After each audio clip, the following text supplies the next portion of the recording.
আর যে বরাবরের মতো ভূমিকা, সাহসী ভূমিকা, যেই কারণেই কিন্তু তিনি যে ক্ষমতা থেকে দূরে ছিলেন এবং ক্ষমতা থেকে সরে যাওয়ার পরে তাকে জেলখানায় নিয়ে বিষ প্রয়োগের মাধ্যমে তাকে একটা মৃত্যুর দিকে ঠেলে দেওয়া, তার রাজনীতিকে শেষ করে দেওয়া, এটা শুধুমাত্র শেখ হাসিনা এবং আওয়ামী লীগের প্ল্যান পরিকল্পনা ছিল বলে এটা আমি মনে করি না।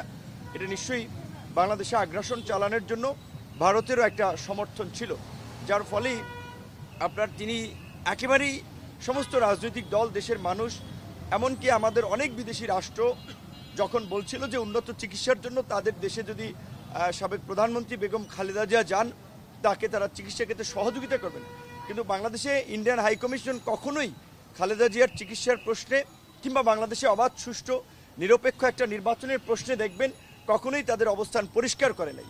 তো এটা পরিষ্কার যে আসলে বিএনপির প্রতি ক্ষোভ থেকে, খালেদা জিয়ার প্রতি ক্ষোভ থেকে ইন্ডিয়াও শেখ হাসিনার এই ফ্যাসিবাদকে এবং বেগম খালেদা জিয়ার উপরে এই অত্যাচার নির্যাতন চালানোর ক্ষেত্রে এই ফ্যাসিস্ট হাসিনাকে সহযোগিতা করেছিল।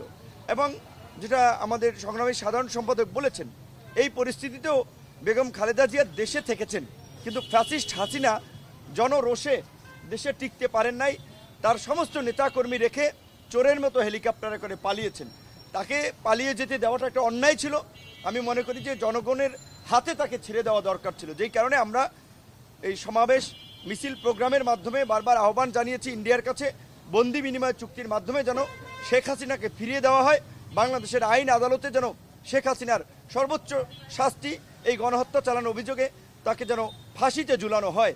আজকে এই সাবেক প্রধানমন্ত্রী বেগম খালেদা জিয়া এই সাম্প্রতিক আন্দোলনে তরুণদের প্রশংসা করেছেন এবং বিশেষ করে তরুণ তথা রাজনীতিবিদদেরকে লোভ লালসার ঊর্ধ্বে থেকে এক হয়ে দেশ গঠনের কাজ করার জন্য আহ্বান জানিয়েছেন।